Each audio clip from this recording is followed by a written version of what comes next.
So now we are at our product labels, and this tends to be the main focus for lots of brands when it comes to developing your brands, and understandably so, because for most of us, it is the most important point at which your customers or prospective customers actually get a sense of what you have to offer. It's when they see your actual products, it's when they see your actual labels.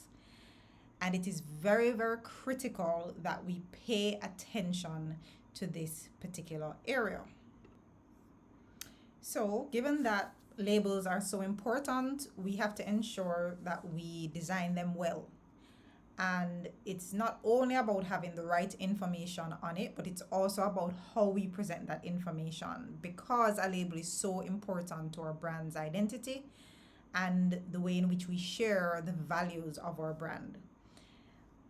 The label has to look great, of course, but more importantly so, the label has to resonate with your target audience. It has to attract that customer avatar to ensure that the label is doing what it should. It should effectively market and sell your products. As such, I have provided some tips on how you can create a very amazing label. And additionally, I've provided some adjustable Canva label templates to help you to create professional and eye-catching labels. And once you use the tips that I provided, along with the templates that I provided, against your brand fundamentals and brand name and brand board, without question, you will have product labels that are designed to sell your products. So let's quickly go through some of the basic tips. As I mentioned earlier, in modern design, in modern packaging design, simple is best. I know as creators, we like to push ourselves to come outside of our comfort zones, and oftentimes what that does is end up in our labels having a lot of clutter, okay? And what clutter causes, I mean, just like you think about your own room, right? What clutter does is that it confuses you, right? And you don't want your customer to be confused, because confused customers do not buy. So you want to keep it simple. Avoid clutter and focus on the key pieces of information and key design elements that resonate with your customer target. Ensure that you are using clear and legible fonts. Again, something I see all the time, highly calligraphic fonts on labels. Not because you can read it means that the random customer passing your table at a market or passing a shelf at a store, it doesn't mean that they can read it. Oftentimes the reason why you can read it is because you know what it says, okay? You have that leverage. The average customer does not. So avoid too many complex calligraphic handwriting style fonts and stick to very clear and legible fonts. And a tip that I learned from our in-house graphic designer is that you should always use a font size of 5 points or more. Do not go below that. Below that oftentimes is very, very difficult to read. So if you have a very small packaging type like a lip balm tube, and you realize you have to get your fonts lower than 5 points, it probably means that you need another packaging to go with it, what's called a secondary packaging.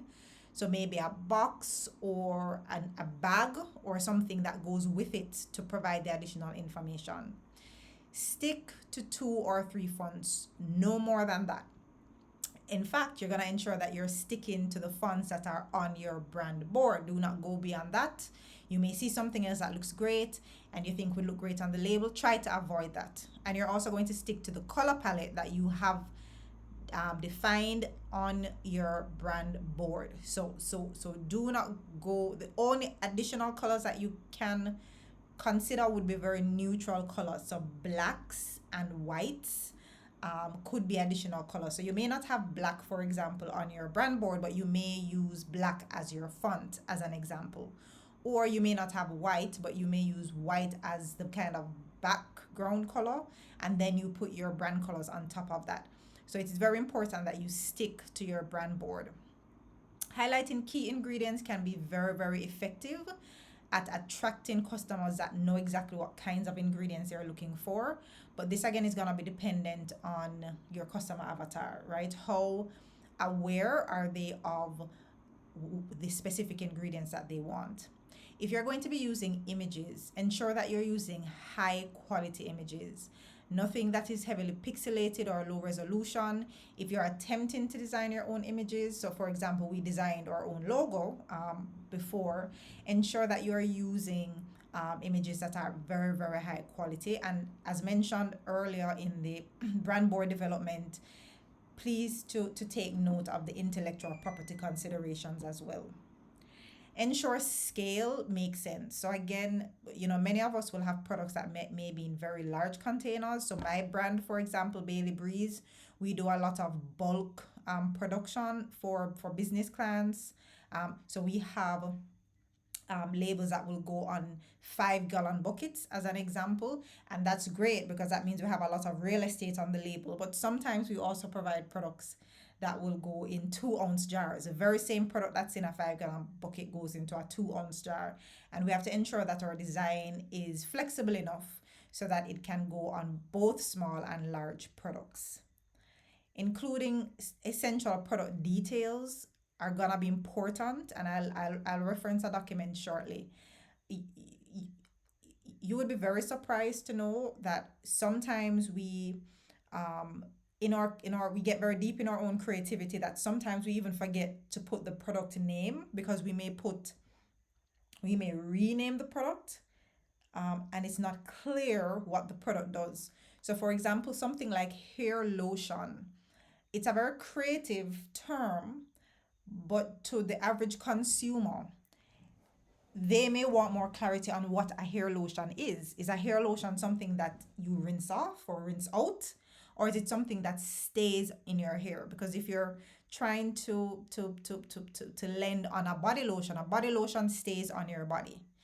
Does a hair lotion do that? And I've seen brands use hair lotion as kind of a synonym for hair conditioner.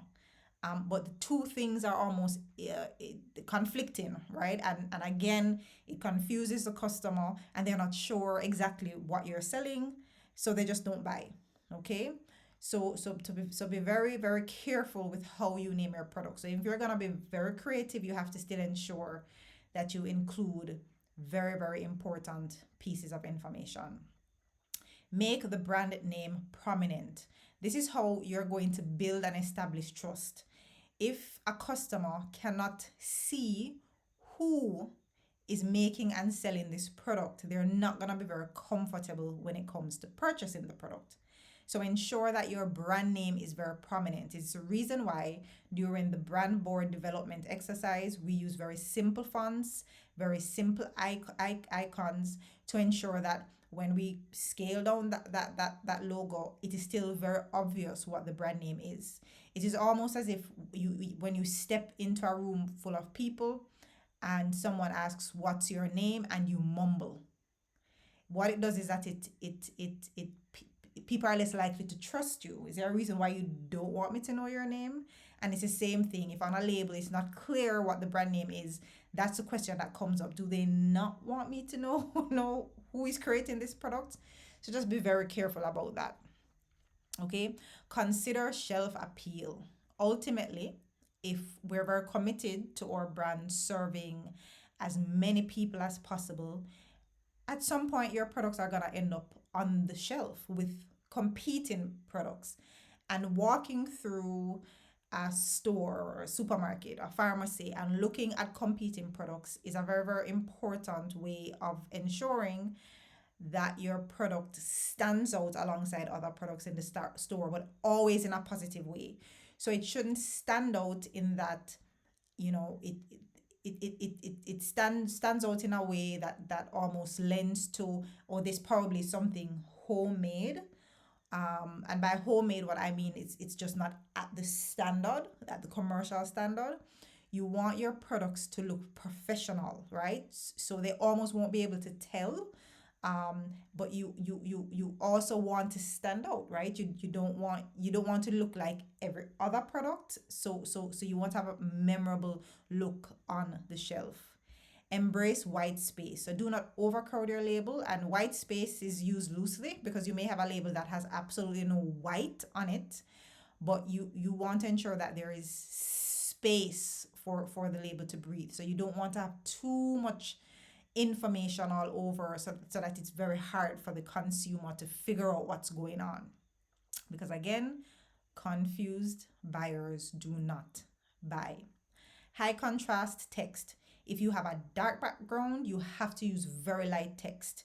If you have a light background, you have to use very dark text. Having them too close together makes it very, very difficult to read. This is something I see time and time again. A pastel blue color with pastel green text. Nobody can read it. You can read it because you wrote it. Okay, for somebody who writes for a living, right? This is what I do as a big part of my job. I create technical documentation for our clients' formulation. So we do a lot of writing, and I see it all the time. When we write something, we understand it, and when I give a technical dossier or a product information file to a client, and they look at it, it's almost like German, right? And it's the same thing. You have designed your labels, you have given instructions to your designer, and to you, you know exactly what's happening. They don't. You have to ensure that you're making the information as simple and easy to digest as possible. You're going to ensure that your design matches the tone of your brand. So if you are appealing to a more luxurious buyer, you can't have a label design that looks childish. Okay, you have to ensure that the two things, that the label and the tone of your brand and who you are appealing to, they have to match each other, just again to ensure that you do not confuse your customer. Test your design in real size. Very, very important. I know, we can do everything on our phones these days. We can do everything on our computers. We can, go on a packaging website, find labels, get the sizes of the product, get the size of the artwork template. We can create a label. We can mock up the label, much of which I'll show you today. And then when you're ready to go to market, you just decide to print 1,000 labels, buy 1,000 containers, and oops, when you get everything in stock, it doesn't fit. The labels don't fit. Print them at home. You don't have to be perfect. Print what the actual size. Get a sample of the container. Affix it and see if it looks and fits the way it should. Okay, lots of printers would, and when I say printers, meaning companies that will print for you, will actually also give you samples. A lot of the packaging companies will also provide you with samples at a low cost. So it's definitely worth the while just to ensure that everything looks right. Industry regulations are going to be very important. Most jurisdictions have guidelines, legislation, regulations, standards as it relates to product label information, and this is a way to protect the consumer. Check with your local authorities to ensure that you are meeting the necessary requirements.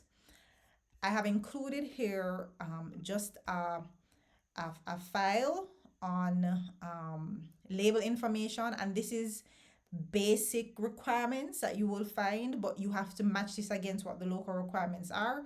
But in general, if you have most of this information in, you are likely to be compliant, right? But you just have to ensure that you're checking with your local standards body or with your government or regulatory agency that's responsible for health and foods. Oftentimes they're the same ones responsible for cosmetics, and ensure that you are sticking to those requirements.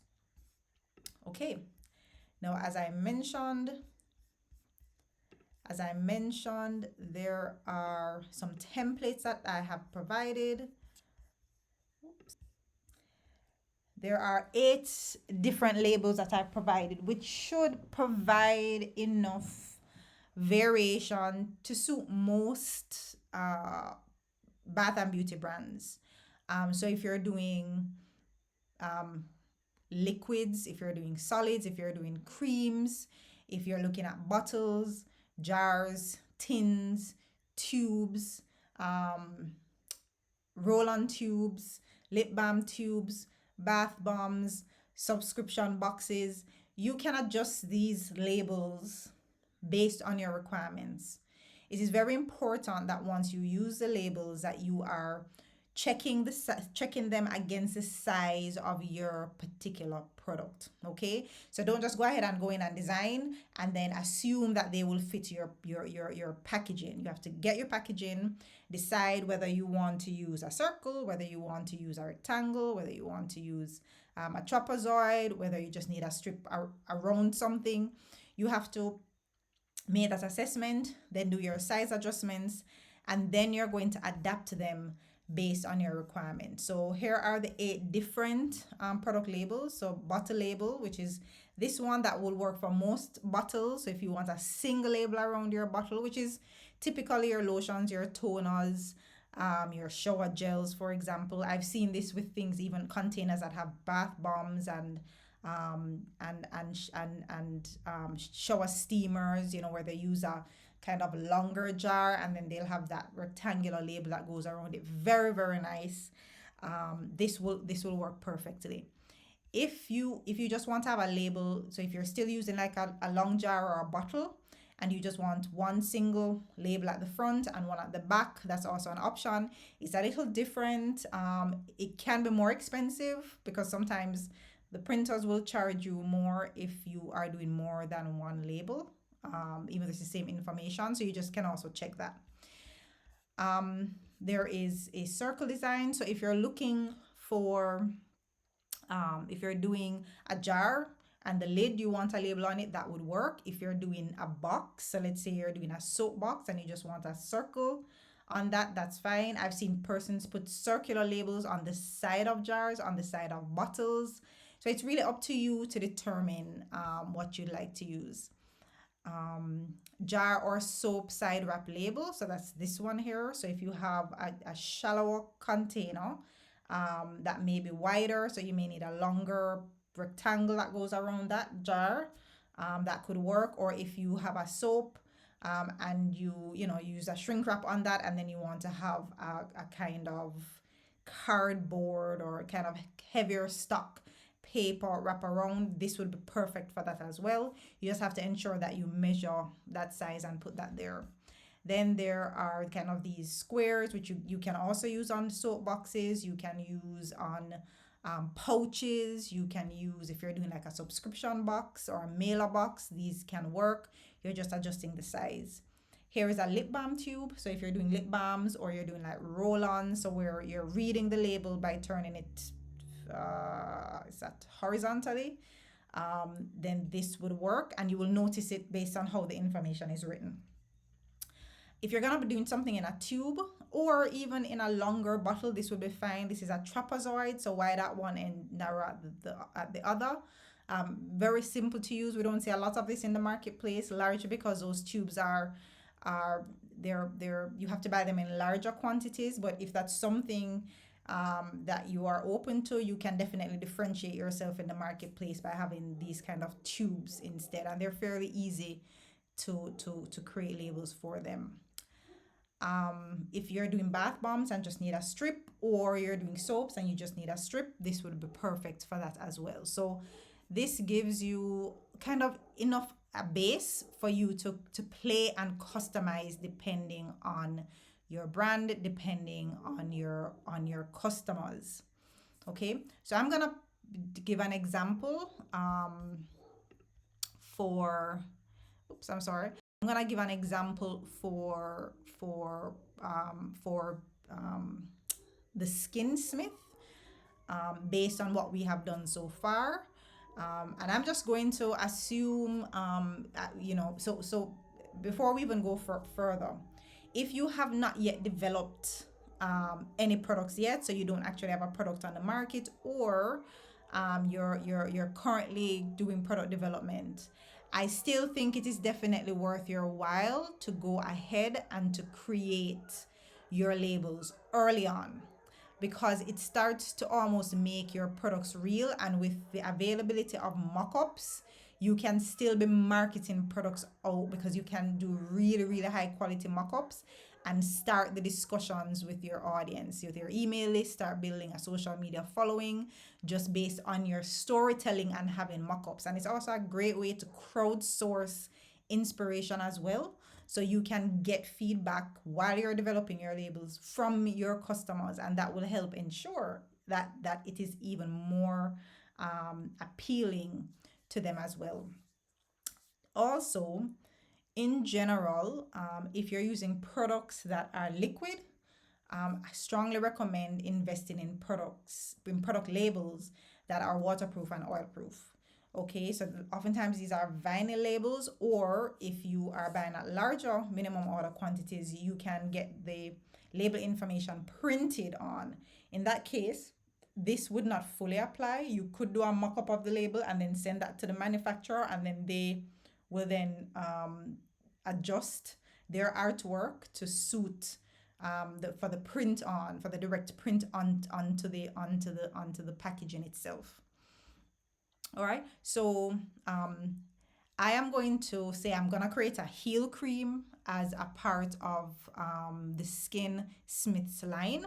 So just as an example, and I'm going to do it in, that product is gonna come in a jar. So it is gonna be a highly viscous cream with all the amazing ingredients that will help to soften and soothe the feet, probably more so the heel. Okay, so I've already opened up. So once you click on any of these designs, it will ask you, you see the link there, and it will ask you whether you want to use it, the template for your design. Click on that and it will open a brand new copy of the template in your Canva, and then you're free to design that against your brand board. So here is my brand board, just as a reminder.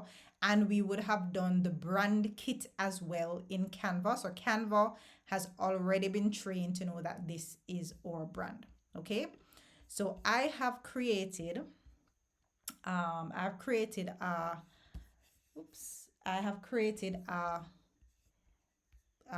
just as an example, we're gonna do a little bit of math for resizing. As I mentioned, you have to ensure that you are resizing the design to your particular product package. So if you have not, again, if you've not yet designed, developed the product, and but you have some idea as to what kind of packaging you'd like to have, just go ahead and try to find that and get a sample, and invest the time in trying to develop your labels so that you have that happening while you're developing your formulations and so on. So for jars and for bottles, for anything that has a circular base, it's gonna be very important that you know what width your label is gonna be, because if you're just gonna have a regular wraparound adhesive label, then it's gonna be a rectangle, some version of it, and you're gonna need to ensure that you're measuring that the right way.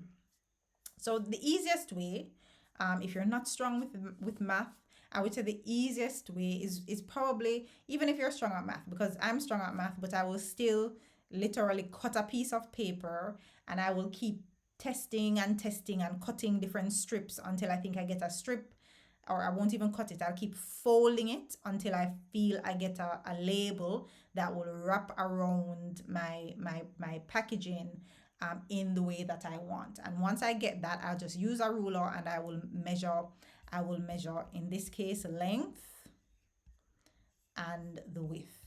Okay, so this is length by width, right? So that is probably the easiest way to do it, and ensure that you make a note of that information, not only on a sketch pad, but you need to put that information properly somewhere, so that as you move forward, you kind of always know that that's the size.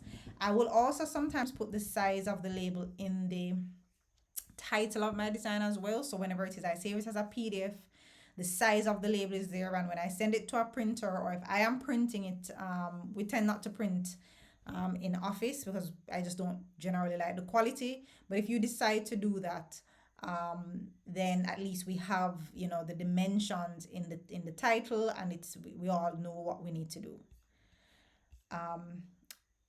The next option is, you need to know what the height is, and most suppliers will give you information on the dimensions of the packaging. So if you're looking at something with a round base, then you're gonna be interested in the circumference, and the circumference is really the distance. If you were to use a string and wrap the string right around the container to the point where it meets, and then you unravel that to a string of cord against a ruler. That length is the circumference, and the circumference is 3.142 times the width of the base, right? And that width of base is called the diameter. So it's pi times d will give you circumference. So in this case, the width is 2.886 and pi is 3.142 to give a diameter of 9.07 inches. So if I were to cut a piece of paper that's 9.07 inches, it will wrap all the way around and connect at the back. Now your label doesn't have to connect. It can if you wish. You don't have to. And it can be significant in terms of cost, just adding an extra tenth of an inch. So in my mind, just print enough for what you need to give you an attractive label. And you can also look at what is typical on the shelf in the marketplace. So if typically they're going end to end, you probably should stick to that, right? Just so that your product on the shelf is at that standard with everybody else's, okay? So in this case, it wraps around 9.07 end to end. I'm not gonna do end to end. I'm just gonna cut it a little shorter, and I'm gonna say 7.5 inches. And then the height, so from here to here is 2.411 inches. Clearly, we don't want it to get all the way up here. So I'm just gonna cut off that 0.41 inches, and let's say it will come here, right? It will give us a little shorter.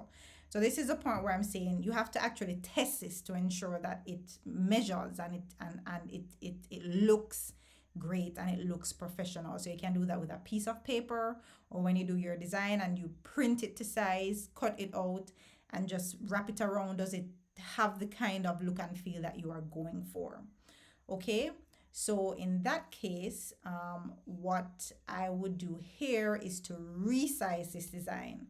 So just go to resize, click on custom size, and you see this current label is 9 inches in width and 2.5 inches in height. Okay, so I'm gonna change that to 7.5, and then I'm gonna change that to 2. So it's not quite as long, so it's not quite as wide a jar. It's a little narrower than what this label would go for. And I would just click, I'm just gonna click resize this design here. If you don't want to change the design of the template itself, so if you want to always have that template in the same size, just click copy and resize. So it will create another copy of this file so that you can resize it.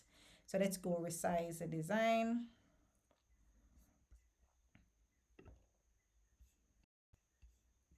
Okay, so there we go. So we have, this has been resized to something that's a little, for a narrow jar and a shallower jar, okay? So just believe the software, it has never failed me. It has resized your design, okay? And what I meant about putting it here, that sometimes I would just put right here, just so that, we are clear in our mind what the size is just by looking at the file name, okay? So even when I send it to a printer, I will tell the printer the size of the label is in the name, in the file name, okay? So let's go back just for a quick reminder of my brand board. So here we go. That's the brand board there. So the blues, greens with a pop of red is what I'm going for. Now this label, and that's another thing that we have to also bear in mind. When you get templates, they're templates for a reason. It's for you to put your spin on it. It helps so that you don't have to design from scratch, but it is worth the while to make an effort to to put your own spin on it in whatever way you can. Okay, so do not get into the habit that you get a label and all you're going to do is just change out your logo, change the content of the text, and that's it. You have a label. Because what's going to happen is that it's not going to be speaking to your brand. It needs to look like your brand. So I'm gonna try to add a little bit of, I'm not gonna go too crazy because simple is best, okay? And particularly for Joe, who wants a very direct label. Joe doesn't want anything too complicated. So I'm gonna stick to something that's very straightforward, but in my mind, still very strong. Okay. Now Canva has a brand kit already in it, and I'm gonna show you how that works, right? So the first thing is, typically, as we would have discussed earlier in the brand board, is that we want something simple. We like to white, blues, and a hint of red seems to be the common a very common combination for these kinds of products, or products in the hands and feet care line, right? Those are popular combinations. But I don't want to make, and this is just me in this example, I'm not gonna make my background white. I will instead just get a white jar, because white jars are very common, unlike blue jars are not very common, right? So I want to use the white on the jar or on the bottle. So I want to make my label contrast to that white. Okay, so I'm going to use a blue. Okay, so I'm gonna select on the color here, and here it is, Canva. So if you're looking, if you click on a brand kit, all the brand kits that I have are here for different things, skincare startup, for my local lab, for clients and so on. They're all in there for different projects and so on. So you click on that, select the brand kit that you have developed in the last session. And I'm gonna choose something, Joe is typically, my customer avatar is typically male, who has, a physically demanding job. And males tend to, at least, I shouldn't say tend to, but, typically blues, neutrals, greens tend to appeal to men, generally speaking.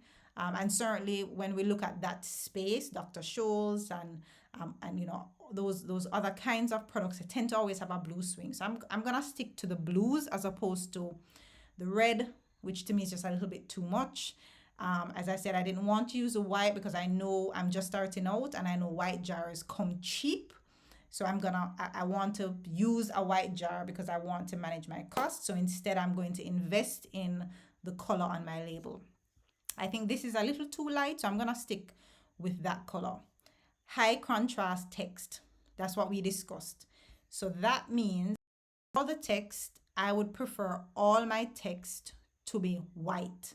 True white, not off white. I mean, even though that still looks, it's actually hard to see the difference. But I would just go with straight white. Either one is fine. And that will pick up and match the white bottle as well. And I'm going to change all my text to white. So already, which I should have done, I'm going to just do that just for, I'm going to duplicate this just so that we can see the difference. Okay, so we're going to pick that. We're going to change the text, all text to white, and that's a high contrast text or high contrast color that we want. If it were a white background, we will prefer to use a darker text just so that it's easier for them to see. We now want to change all the fonts because these fonts has nothing to do with the fonts that we selected in our brand board. Okay, so our brand board, so if we go here, the Skinsmith, it shows us the three fonts: DM Serif, which is the heading, Oswald, which is the subheading, and Poppins, which is going to be the paragraphs. Okay, so I'm gonna change that and change all. So everything that was in the original heading everything will automatically change when I click that button. Okay. The subheadings I'm going to change to Oswald. I'll change that for now, and then we'll see how it goes as we develop. And then our font or paragraph font, we're changing to Poppings. So Canva just automatically just updates everything. Now, as we go through, we will see, we may make some slight adjustments as we go. Okay. So the first thing that I'm going to do, I want to make this slightly different, but not too different from this layout, but you can stick definitely to this layout. And what I want to do, because it's a jar and it's like a long way around the jar, I want to move what would be my center panel to the end. Okay, so I'm gonna move. So the first thing will be this, and then the other information will come. So I'm gonna move that there, and then I'm gonna move you kind of to the middle, and we'll figure it out as we go. All right, the next thing that is also I found as a really neat trick is to use the guides as well. I'll just use a 3. I use that for now, okay? And it just really helps to give you some guidance so you can see what's centered up. So it divides the label in 3 parts, and you can customize it so you can have as many parts as you wish. Okay, I wanted to also make this a little different as well, a little bit more interesting. So I'm going to write justify everything. So I'm gonna go right through and write justify everything, just so it looks a little different. And these are the little things that I hope will make my product stand out a little bit on the shelf, right? Because this is probably not the most common design that you'll see. Okay, so I think it's looking great already, very different, you know, compared to whatever was here before. That, oh, I see, it has changed everything here to white. That's why I can't see it. I'm just gonna go ahead and change that back to black so we can see that. Okay, so it's already looking different, right? So if somebody has bought this label template or has this label template already, you're gonna look very different from just sticking, if you stick only, or to someone who just sticks only to this. Now I'm gonna drag this over a little bit because I'm gonna figure out where to do, because I definitely don't want the batch number and expiration date on the kind of cover, the central piece. I don't want that there. So I want to include pops of red on this, just to pull out certain things. And I'm thinking, because there's a little bit of dead space here, I'm gonna put a bit of a rectangle here, just to, you know, just to get rid of this. It's a lot of dead space right here. So I'm just going to, you know, put a little, you know, a little something, just to, again, just get rid of that dead space. And then I'm gonna put a tagline or something, right?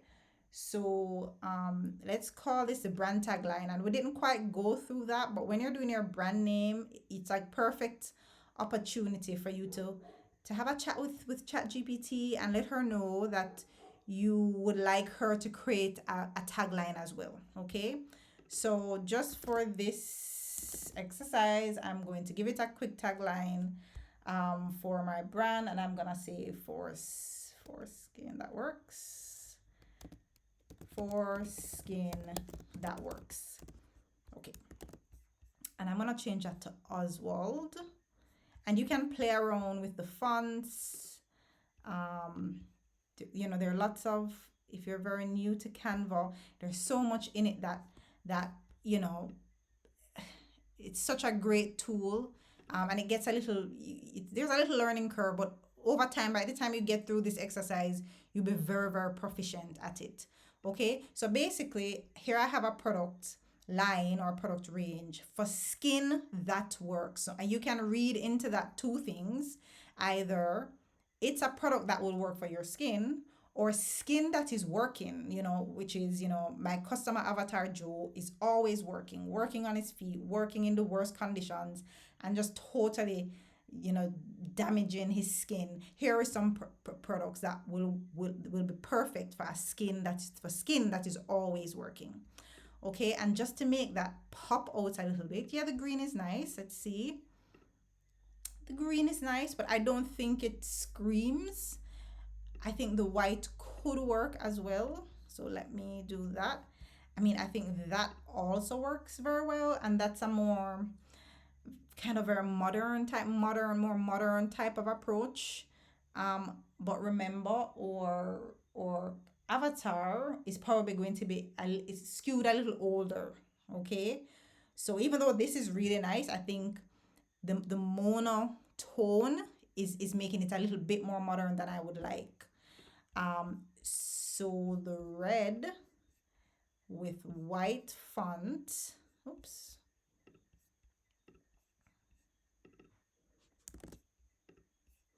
I think it that is perfect because that feels a little bit more clinical, right? There's always some strip of red on your medication for whatever reason. So we're kind of stealing the kind of clinical design, and you see that a lot on when we're doing our market research. We saw that a lot in similar products. Very, very clinical type of approach. Okay.